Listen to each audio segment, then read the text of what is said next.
Good morning. It is a snowy Talker Tuesday in the Twin Cities.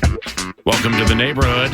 The neighborhood being FM 100.3 KFAN. Kevin OConnell, head coach of the Minnesota Vikings, should be joining 9 to noon relatively soon. And first, we welcome Pat Micheletti, beloved Mick Tockett, into the conversation. What's going on there, Mick? To stop so I can eventually get on the road to Sioux Falls and head to this regional. How about that? Snowstorm blowing right at you. You're trying to get to Sioux Falls for the Life Changer Thursday against Nebraska Omaha. How about that? The Frozen Four, the NCAA college hockey tournament unfurls Thursday. That's pretty cool. It really is. And you know, this being the longest season of any intercollegiate sport, it just flies by this season. And here we are in a one and done situation. So this is the best time of the year. Yeah, it's 7:30. Gophers, Nebraska, Omaha. That'll be on News Talk AM 1130 and FM 100.3 KFAN. Pat Micheletti on the call. You know, I'm sure you know this, but it's Motzko's birthday tomorrow. Did you get him a card? I did not, and I thank you for the reminder. I'm sure I'll just. I don't know what I'll do for him yet. Maybe I'll stop and get him one today. He never gets me one, so you know, maybe I'll just return the favor to him. Well, see that's not unto you. That's not the Mick Tockett I've known for multiple decades, where the only way you give is if you get. I mean, that there are too many people like that in the world. You ain't one of them. I agree. No, I will wish Bob a very happy birthday, and you know, hopefully his birthday present will be 2 wins this weekend. Mm-hmm. And it would be first against Nebraska of Omaha, you know, that bastion of college hockey immortality. How does your alma mater slip by Nebraska, Omaha, and the dreaded Mavs? Well, the Mavs are 11-3-1 in their last 15 games, so they're playing awfully well. They were a middle-of-the-pack team in the NCHC this year. They are a team that doesn't really have any stars. They just play you solid. And, you know, the Gophers last faced them in a regional, I believe, 2 years ago, maybe 3, and they beat them 7-2. I think this one will probably be a little bit tighter. But, you know, I think Minnesota's depth throughout their lineup will be the difference. Is this year's Gophers hockey team as good as last year's Sky U-Ma squad? They're different. They win differently. They rely on their whole lineup to have a factor in the game, and that's what's made them successful this year. They're deep. Their decor is deep, nothing dynamic on the back end like there was a year ago with Faber, Johnson, and Lacombe, who could all skate, handle the puck, get involved offensively. So they're a different team. They defend, I think, as well as they did a year ago. And so they have to win differently. They can't send out a Cooley, Nye, Snuggerud line and, you know, you expect a goal. This year, they rely on just grinding it out a little bit more.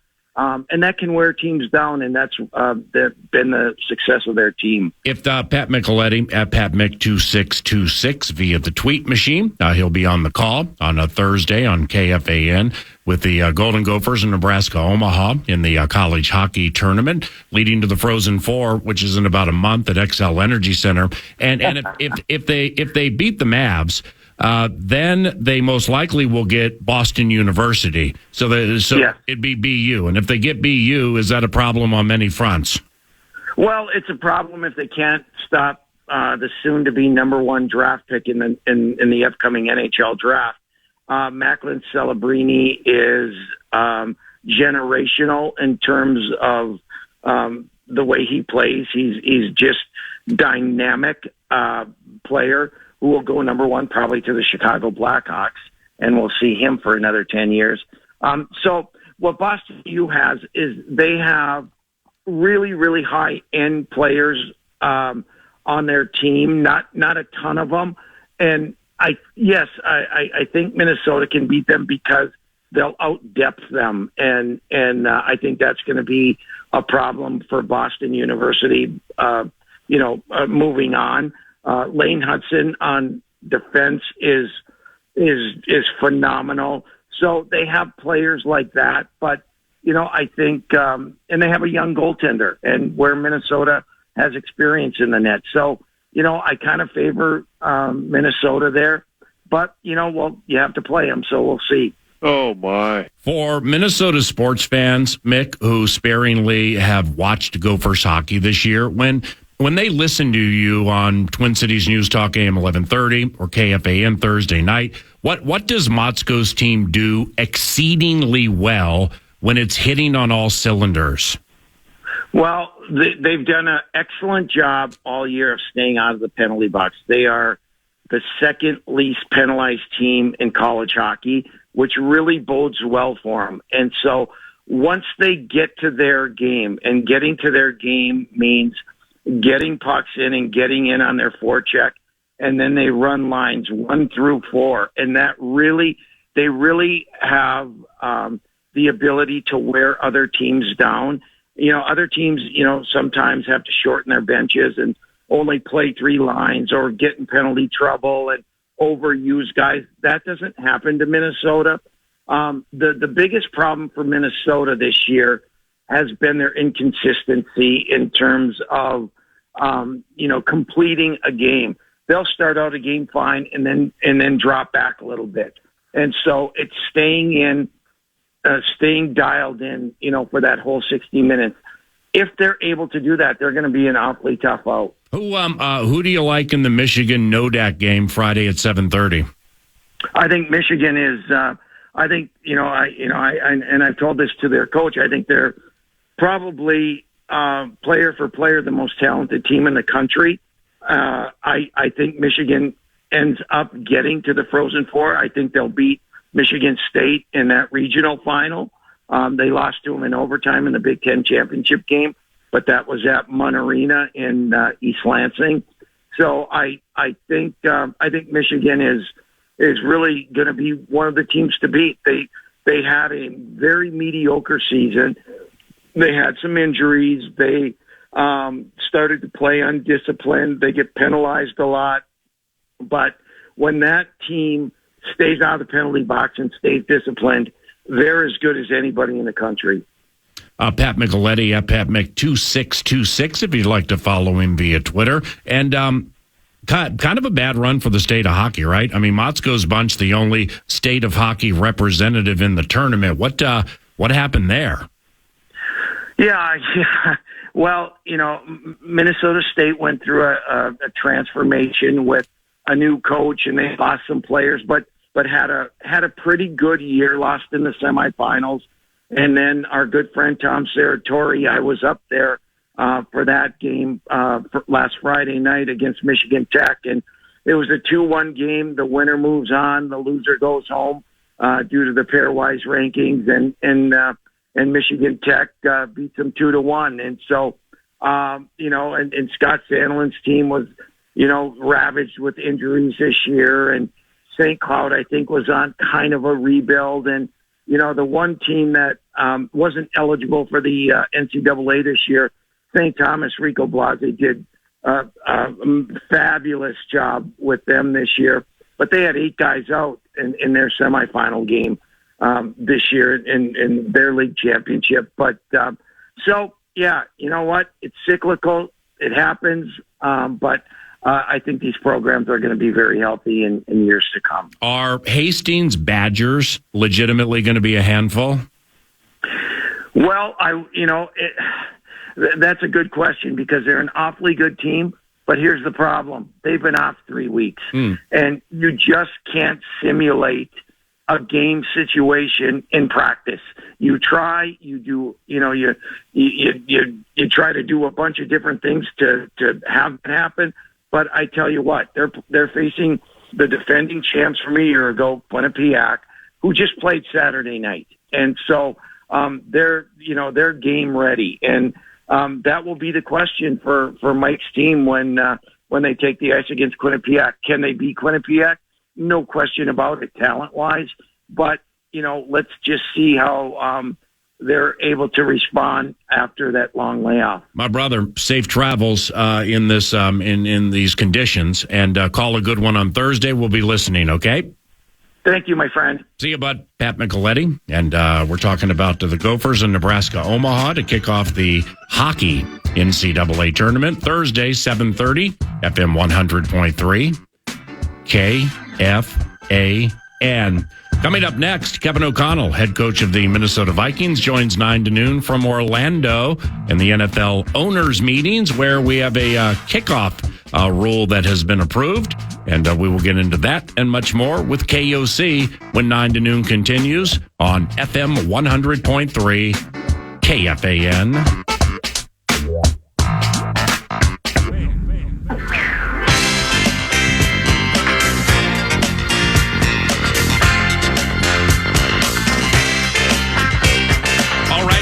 Courtesy of TimberTech and TimberTech.com. What's on deck 9 to noon? Very shortly includes a chat, a confab with Kevin OConnell, head coach of the Minnesota Vikings. That's coming up around the corner. Vikes Bites will be in the mix today. Likewise for 30 takes, 30 days in front of the National Football League draft. We will unfurl that, tie that into Talker Tuesday texts, and we Talker Tuesday text and talk back more than people know. That'll be coming up a little later. The play-by-play voice of the Detroit Lions, Dan Miller, he is at the owners' meetings, and he has some things that he'll be able to share we think you'll enjoy about an hour from now. Ben Gessling, the scribe who covers the Minnesota Vikings for the Star Tribune, he'll be joining at about 11 o'clock, 11:03, but very shortly we're going to go down Orlando way to discuss Minnesota Vikings football and some owners' meetings, related festivities.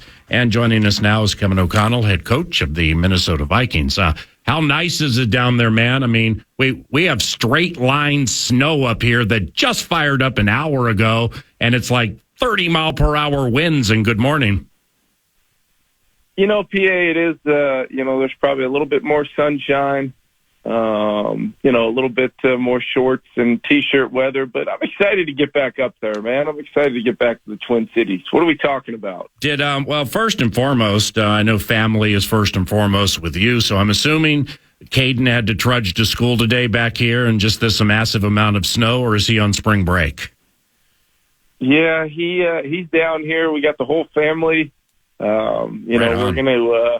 We're gonna take the trek, the daunting trek over to Disney World at some point here soon. And once we finish up our business, I'm probably more intimidated by that than just about anything else we're going to be talking about here this morning, PA. But hope everybody's doing well, and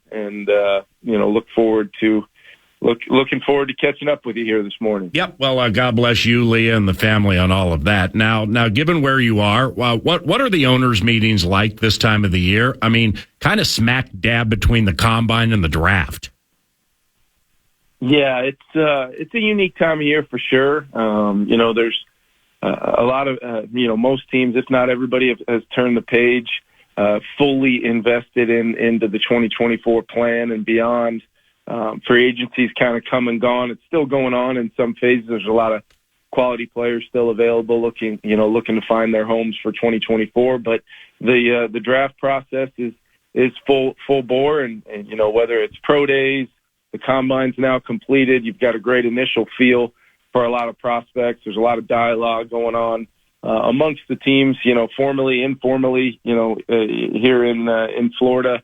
About maybe what that draft is going to look like, who's picking where, teams that potentially want to move up or down. There's a lot of those things going on. So as the process continues to play out, more pro days this week, potentially some private workouts, visits. We'll have our 30 visits coming up here in a couple weeks where they come to the Twin Cities to spend some time with us. And then, hopefully the picture starts to become as clear as clear as possible as we work towards the end of April. And pretty critical, exciting time for the Minnesota Vikings. I know that. Well, last year with the owners' meetings and this hybrid kickoff rule that's been approved, I believe it was 83% touchbacks last year, and now with the owners approving what's being called the hybrid kickoff rule, where the coverage 10, so you got the kicker back at the minus 35, then you got the coverage. The 10 guys covering at the plus 40 with the landing zone and everything. What do you think of all this? Yeah, I first and foremost, want to really credit the special teams coaches that got together and really tried to find a way of getting the kickoff and the kick return back into our game enough to impact the game. It's an exciting play. But all while trying to do so while, staying true to the original kind of road we went down a few years back to try to make it a safer play, take some of the injury risk that were pretty high, on the original standard format from a few years back. We've made some tweaks along the way, PA, but what ended up happening is, really you essentially ended up in a world where about, like you said, about 80% or so, maybe more, of the play resulted in just a touchback, put the ball on the 25, and let's go.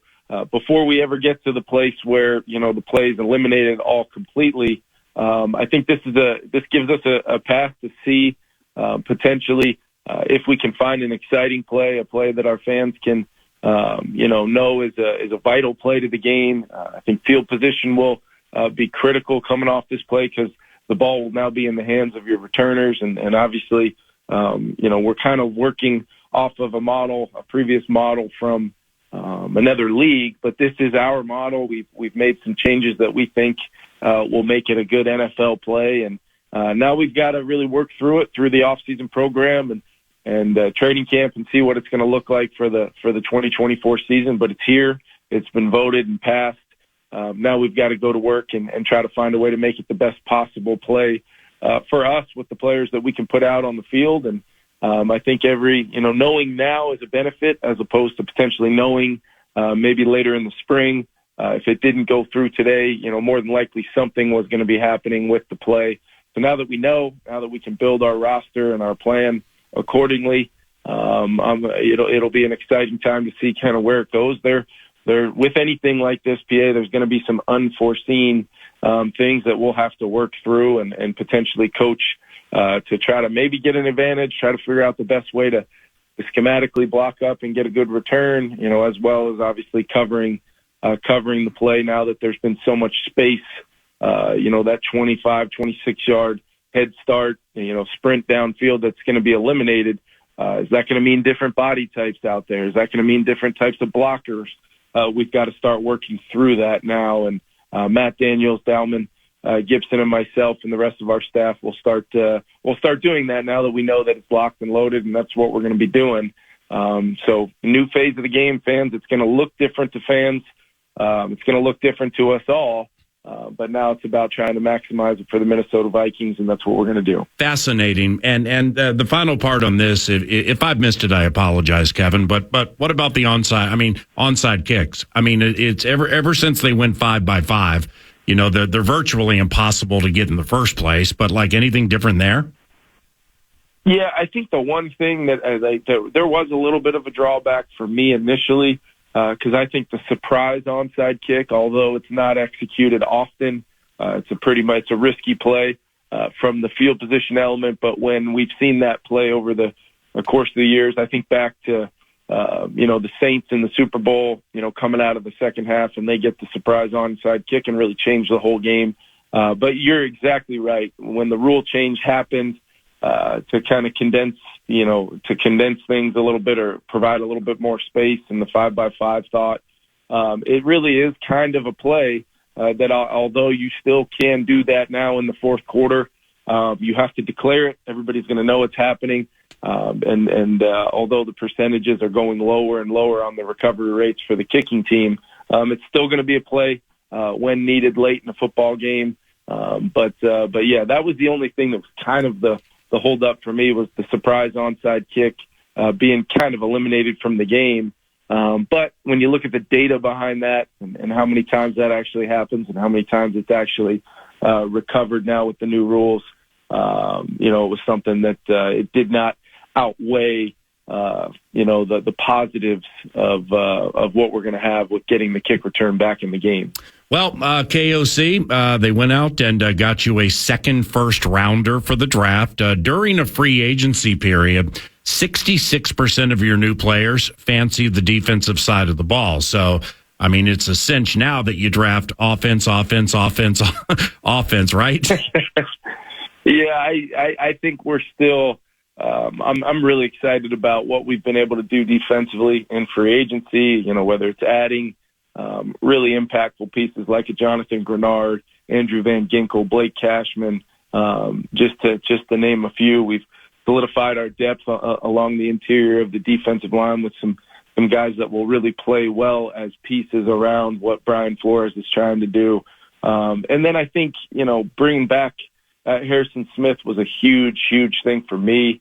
Let's just call it what it is, PA. Since we've arrived here in 2022, we've had some of our more impactful leaders move on to other opportunities, and getting Harrison back in the fold once he decided, he was giving it a go to play football. The best thing about it was he wanted to be a Minnesota Viking. He loves the fans of in the Twin Cities and Vikings fans all over the world. I mean, it means a lot to Harrison Smith to be a Minnesota Viking, and I know our fans feel great about Harrison and the career he's had here, and that it's going to get a chance to continue.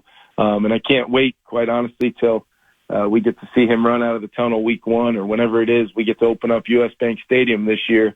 There's very few sounds like the sounds of our fans when one of their favorites, Harrison Smith, comes running out of the tunnel. I look forward to that. Yes, sir. Once again. Yes, sir. And offensively, meanwhile, a motivated, healthy Aaron Jones was added to the mix. I mean, holy cow, that's exciting, isn't it?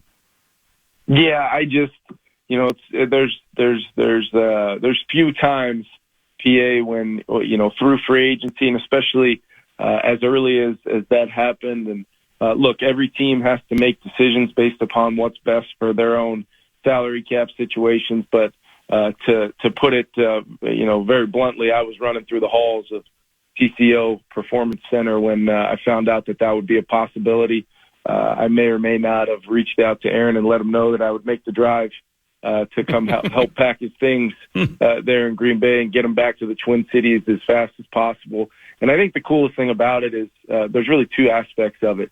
When you talk to a Justin Jefferson, or you talk to a Harrison Smith, or you talk to some of the guys that have been Vikings and competed against Aaron, their excitement level of adding a player like him, who we have a lot of experience going against and know the impact that he has on the game, their excitement was obviously pretty cool for me to see in my dialogue with those guys.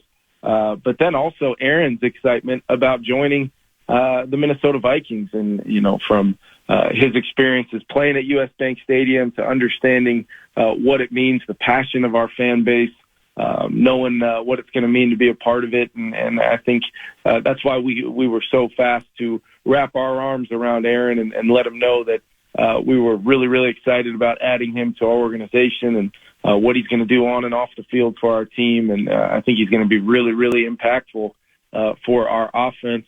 When you start talking about a running back room that contains him and a guy like Ty Chandler, among others, that we feel really strongly about building around that room now. Hey, Kevin, with the draft 30 days away, is this a draft where there are quarterbacks, say, that will be taken Saturday, so third day of the draft, who have at least a decent chance of getting second contracts as starters, or is it not quite that deep?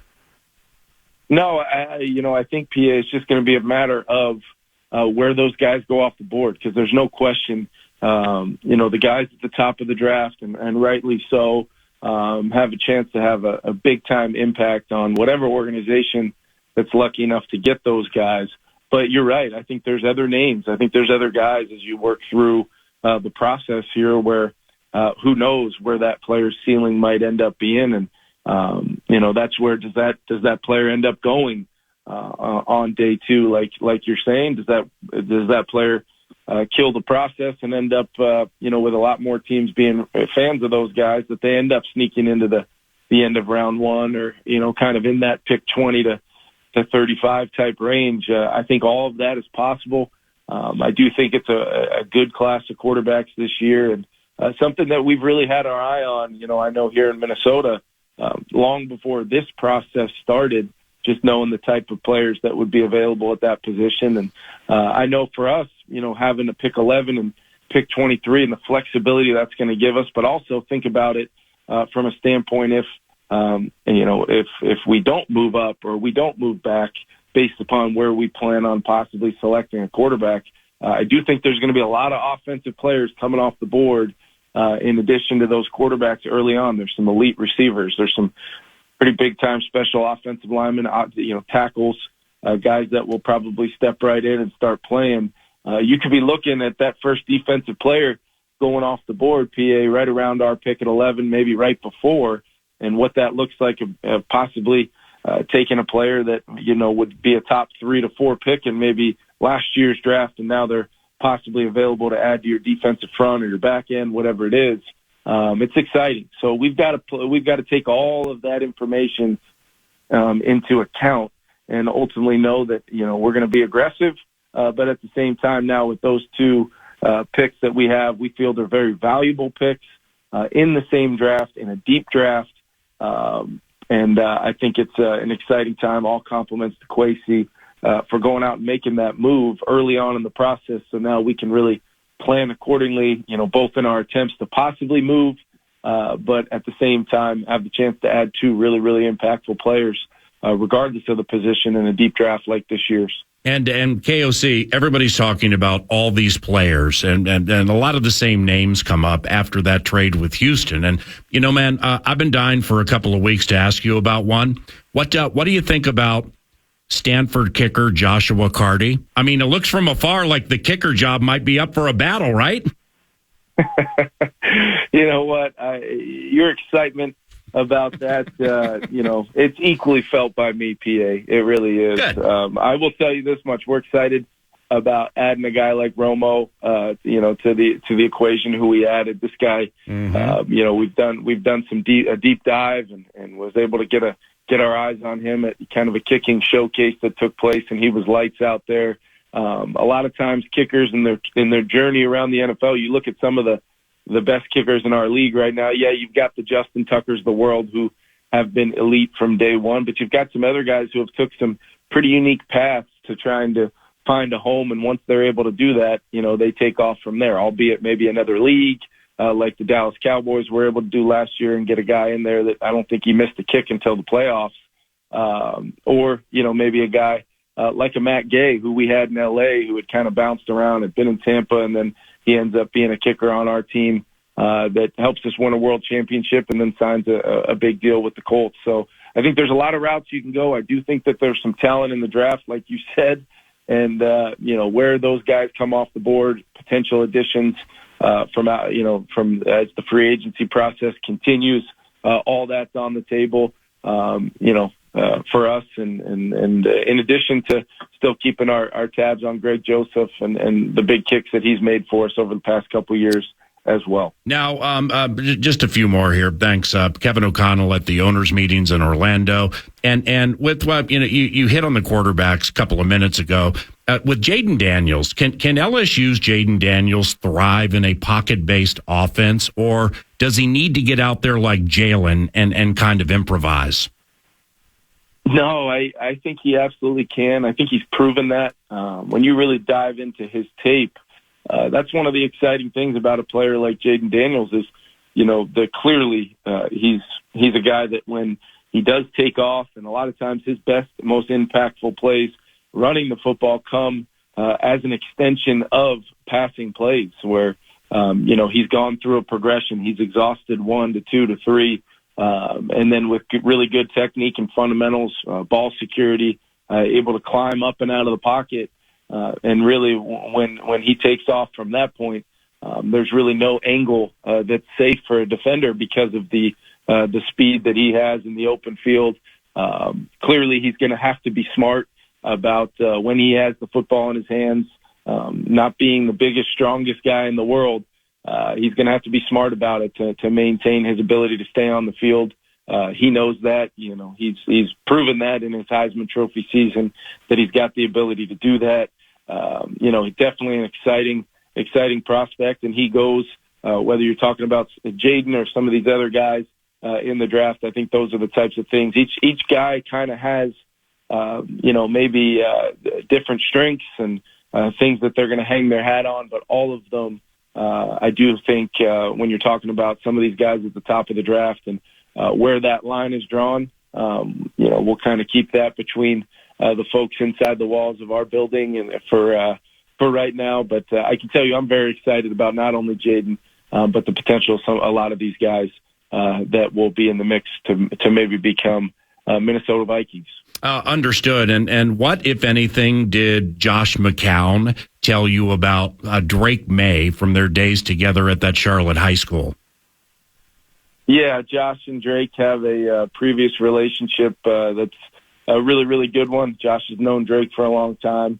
I think, when we talked to him at the Combine, Drake was more interested in talking about, a potential a foul call that Josh McCown had on him when they were playing pickup basketball back in the day. So the immediate controversy picked up right where they left off in previous conversations about that as soon as he walked in the door. But we had a blast talking to Drake. I know Josh, feels really strongly about Drake. He feels strongly about, his relationship with him and maybe where Drake projects as an NFL quarterback. It's been fun diving into this process. I know myself, having gotten to know some of these guys previously through their tape from 2022 and then seeing what they were able to do, building upon that in 23 and where they may project. But I think another cool factor, one of the things I thought about with bringing Josh, to the Twin Cities, I think he's going to end up having a chance to be one of the better quarterback coaches in the National Football League, not only because of his playing career and what he meant to so many quarterback rooms, but he's got such a unique perspective and how to relate to players and communicate with guys. Can't wait to see Josh get to work with our guys. But also, PA, think about it. He just went through, a process in Carolina last year of potentially trading up and acquiring a quarterback of the future type player and getting to bring that guy in the building. And we're now able to, not having gone through it with Josh, but we're able to lean on that experience, the things that worked really well, the things throughout the evaluation process maybe he would have done differently, and we can then apply that to our process here in Minnesota. And couldn't say enough to you this morning about the great start Josh is off to and where, the big-time part of the process he's going to play throughout the rest of the spring. I know accuracy with a quarterback is first and foremost with you. I mean, you've said it a million times. It obviously matters a ton. But, Kevin, is it fair to say that you heap a lot on your quarterback? So, therefore, with accuracy, the composure part and the ability to process quickly. I mean, like those two are as important as accuracy almost, right, with a rookie? Yeah, I think a lot's been said, about our offense and what we put on the quarterback's plate and all those things. I think in any type of offense in the NFL, regardless of what you're doing schematically, what strengths of your quarterback or your other offensive players you're trying to really highlight. In the end, our job as coaches, PAs, to put together an offensive system that maximizes our chance to have success. And you've got to take into account what you're asking your quarterback to do. You got to take into account what you're asking the other 10 guys in the huddle to do, how you get your guys to play fast, play with confidence, be aggressive, and be able to turn it loose on Sundays is the ultimate goal. And I think that's what coaching is all about, is you're going to try to build a system, but in the end, that system needs to have the flexibility and the ability to adapt to what your group that year does really well and what you can ultimately do best to move the football. Where it becomes difficult at times is when you've maybe built that offensive system for particular players, and then those guys on a week-to-week basis maybe do not become available, and you're having to, on the fly adjust. What we learned last year is, we had some really great moments. Once, obviously we overcame the significant loss of losing Kirk after winning against San Francisco, and we're beating the Packers 24-10 at Lambeau Field, and we lose Kirk. And now we're kind of in a mode where we were trying to go week to week from there, trying to do what was best, whether it was Jaron Hall for about 12 plays, and then Josh Dobbs, after showing up 5 days before, is out there beating the Atlanta Falcons and then the New Orleans Saints. And then before you know it, we're in a place where Nick Mullins is throwing for 400 yards against opponents. We're trying to just reinvent ourselves as much as we could based upon where we were at in the season to try to win football games. And ultimately, we learned a lot as an organization. I know I learned a lot as a coach, as a play caller, and I'm hoping a lot of those lessons learned will only help us as we move forward into 2024. With Sam Darnold and some of our other guys in the quarterback room, and potentially a young quarterback as well. But I'm always going to try to do what we think is best as an offensive staff and myself for our players, by our players, and ultimately put those guys in the best situations to have success. Last one here, my brother, and I greatly appreciate the time. What do you see in J.J. McCarthy when you break down all the plays? I see a guy that, maybe he didn't have the type of volume, PA, that some of the other guys in the draft had as throwers. And I think that's kind of been talked about a lot, but I don't know how valid that is, just because some of the other volume of attempts that you see from other players in the draft, they might just be bubble screens and RPOs and just kind of spitting the ball out as extensions of the run game. So really, when you start talking about something beyond the stat sheet, beyond the box score, I think you can dive into the tape and see some things that J.J. McCarthy did that maybe some of the other guys in the draft didn't do. He did play under center. He did play in a world where he was part of a strong run game that they tried to marry the run in the past with play action and keepers. And then I think when you turn on J.J.'s third down tape, you see some pretty high-level production. And what does that normally lead to? Winning football games. When you run the football and you have a quarterback that can execute at a high level on third down, you sustain drives, you have a chance to push the ball into the opponent's side of the field and eventually down into the red zone where you hope to come away with touchdowns and not field goals. But JJ's got some really strong tape. He clearly has a makeup of a guy that's won a national championship. I think he's lost, I don't know what the exact number is, maybe 3 games since he was about 12 years old. So this guy's a winner.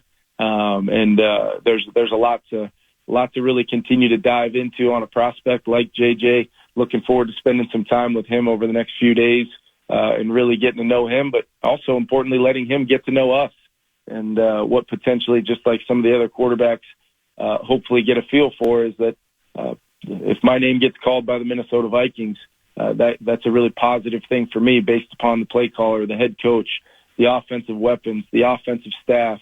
Brian Flores coaching the defense with some really good players on that side of the ball. And, oh, by the way, the best fan base in the National Football League. So we're not only trying to get to know them, we want these guys to get to know us and what it's going to be all about to become a Minnesota Viking, because we want everybody, if we're able to add a quarterback in this draft, we want everybody in the draft room.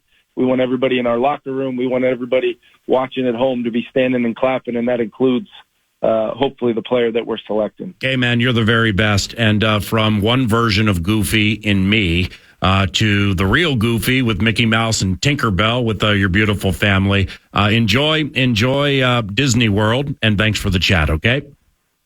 Yeah, I'll let you know, here in the next couple of days which Goofy I prefer, because I don't know if I'm ready to make that decision as we speak right now, PA. If you get bored in one of those 2-hour lines, I mean, when's the last time anybody had a 26-minute conversation on the phone with somebody? So I'm here if you need to chat, okay? I may be calling you this time tomorrow, so don't be shocked if I'm calling in and trying to jump on with you. Anytime. Again tomorrow. All right, see you, brother. All right, PA. Thanks, man. Yep, Kevin OConnell, head coach of the Minnesota Vikings. Back after this.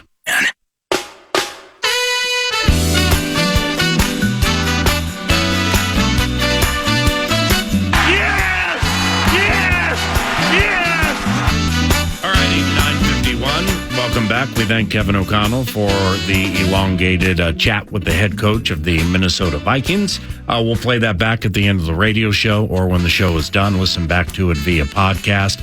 And, there were several things he said that I found to be interesting, including comments on J.J. McCarthy, Drake May, and quarterback Jaden Daniels. But right at the beginning, when he was talking about the hybrid kickoff rule that has been approved. So if anybody out there actually spends time watching the XFL, and that would not be me. So all of this was new to me, like many of you, where you have a lonely kicker back at the 35, then we cross the 50, and you have the 10 coverage guys on kick coverage at what would be known as the plus 40, the 40 on the other side of the field. And then, like 5 yards away from them, you have 9 or 10 guys in front of them. And then 20, 25 yards behind them, you have a returner or two. So therefore, there are landing zones and just there's a fair amount of rigmarole with this that I think people will have to, A, get used to, and B, just get themselves, and that would include me, up to speed on exactly the routes of attack. If you, more so for me, are kicking off, like where are you going to try to land that thing? How are you going to try to make it tricky for the receiving team, specifically when the coverage 10 are not going to be coming down at full speed? But Kevin OConnell, mentioned something about different body types being needed for kickoffs now, and he's absolutely right. Where there are certain players that you would use on kick coverage because they were on the fast side, but also on the thick side, and they like to hit. So think Josh Metellus. Josh Metellus is the perfect kind of guy for the kickoffs as they were, with 83% touchbacks last year, and also, I believe, for this hybrid kickoff rule. But does that mean that instead of carrying like 6 receivers, you're now going to carry 7? Because a new age Dan Chisena, who's fast and also thickish upstairs, Dan last was with Pittsburgh, last with the Ravens. So you're going to want guys to get down in quick twitch fashion, not on a full run, but strong enough to shed tackles. Does that mean extra types of tight ends are going to be needed? Those who are on the tougher / speedier side, but may not necessarily be utilizable for 15 to 20 plays a game. Does that mean different types of linebackers or DBs on the kick coverage and or the kick return? So that's a major change that we're going to be seeing with the preseason. No, it's interesting too. So I was having a hard time visualize it, but since the rule has been approved, yeah, you can find it from Schefter and all sorts of people online that are showing exactly what the kickoff looks like. I love it. But I loved hearing what Kevin O'Connell's perspective was, not just on that, but like on onside kicks, where, it's been the same thing that's bandied about over the last few years, kind of the idea of neutering a play. In the NFL, looking for action at all spots, the way that they have made, whether it's the onside kick and of course this adjustment being specifically to kickoffs, maybe to mitigate the massive touchbacks percentage that takes place. Like trying to find a way to make that play worthwhile instead of being so anticipated and expected. So his perspective, and we'll get to hear it again later on. But the idea of now the onside kick is a talker, but specifically with the kickoff, the change kind of looks cool. Yep. But you're right, visually it's going to be weird. The different types of players. I'm watching it right now. Some guy just looks like absolutely a sack of onions, just getting run around, and they're 7 yards apart in this play that I'm watching. It's XFL, so it ain't NFL, but all the same, it'll be something to get used to. It's kind of cool. The onside kick, ever since they went 5x5, kicker in the middle, 5 on one side, 5 on another, and you can't adjust it. The onside kick is a non-player. Yeah. It's the longest of long shots ever to long shot. You go ahead and try to get that thing. I'm not a big luck guy, but you really need puck luck to get that thing to bounce your way. But nevertheless, the hybrid kickoff rule is in play. They have moved the trading deadline until back a week, after week 8, I believe. Week 9. Week 9, thank you. And that's kind of where we are up the KOC chat. What else? Well, just getting to hear his insight into the particular quarterbacks themselves. He went really long on how special Jaden Daniels can be. Yeah. And the big part about that with him is, I think, from people like me, Rubes, et cetera, I'm just thinking, wow, look at all those wide open wide receivers. Wow, look at all those plays he makes with his legs, the athleticism and all of that. Can he exist in a more structured system where he's going to ask to drop back 3, drop back 5, and he's got to go through his progressions. He's got to make those throws. Now, the arm talent's for real, no doubt about that. But can he exist in really a more enclosed system? And I've heard it now from the head coach of the Minnesota Vikings, Kevin OConnell. I've read it elsewhere that this guy actually sneakily, even though it's a one-hit wonder in terms of his blow-up season last year at LSU. But from a physical standpoint and what people who have been around him, scouted him, see in him, workouts and otherwise, that he actually is more than maybe just the pure athlete that flourished for the Tigers last year. And so similarly to J.J. McCarthy, where yesterday it's kind of it's not hope, you just haven't seen it. You need that those intangibles that you talk about and you glom onto. You need the praise of a Jim Harbaugh. Now I just need to see reps on film of all of that taking place.